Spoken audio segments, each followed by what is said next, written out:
Shalom, shalom, bien-aimés dans le Seigneur. Que la grâce, la paix, la joie, l'amour, la lumière et la miséricorde de Dieu habitent en vos cœurs et y demeurent pour toujours. Rendons grâce au Seigneur qui renouvelle en chacun d'entre nous son souffle de vie. Bénissons-le en ce 30e dimanche du temps ordinaire de l'année liturgique B. Disons-lui notre reconnaissance parce qu'il nous permet de vivre notre méditation dominicale qui porte le titre de « Crie au Seigneur ».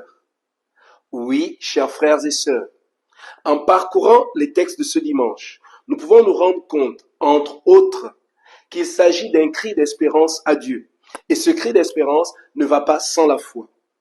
En effet, lorsque nous lisons la première lecture tirée du livre du prophète Jérémie, en son chapitre 31, le verset 7 à 9, le prophète Jérémie s'adresse à un peuple qui est déporté en exil, le peuple d'Israël.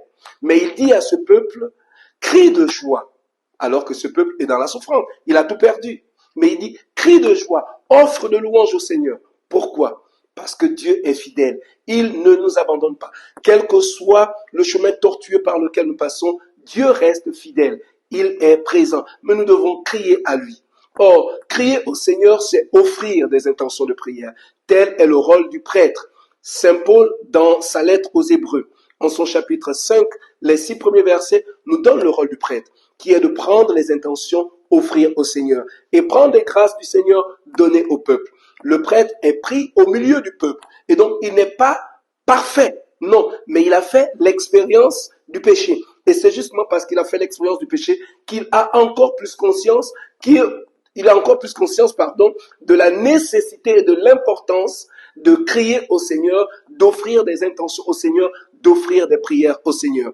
Or, le grand prêtre par excellence, c'est Jésus. C'est pourquoi l'espérance qu'a mise Jérémie en Dieu s'accomplit dans l'évangile de Marc, en son chapitre 10, le verset 46 à 52, à travers l'histoire de l'aveugle Bartimée, qui crie au Seigneur en disant « Jésus, fils de David, prends pitié de moi ». Or, le fait de dire « fils de David », c'est l'équivalent de « Messie ». Et lorsque les gens écoutent cela, ils paniquent un peu et ils essaient de le faire taire parce qu'ils ont peur de la réaction des autorités. Et là, lui, il crie de plus belle « Fils de David, prends pitié de moi ». Mais ce Bartimée doit être chacun d'entre nous. Si nous ne sommes pas aveugles parce que nos yeux voient, notre cœur peut être loin du Seigneur et donc notre cœur est aveuglé. Lorsque nous n'écoutons plus la parole de Dieu, nous sommes cet aveugle Bartimée. Nous avons besoin de crier au Seigneur pour qu'il ouvre nos sens à sa parole, pour qu'il ouvre nos yeux à ses merveilles, pour qu'il nous aide à accomplir sa volonté. Alors oui, chers frères et sœurs, comme Bartimée, crions au Seigneur avec insistance. Ne nous décourageons pas parce que Dieu est fidèle, il ne nous abandonne pas.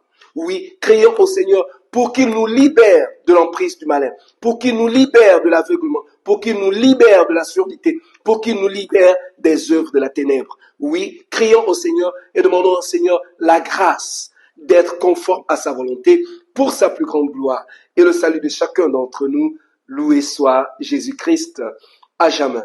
Que le Seigneur vous bénisse et vous accorde de passer un fructueux dimanche, lui qui est Père, Fils et Saint-Esprit. Amen. Soyez bénis.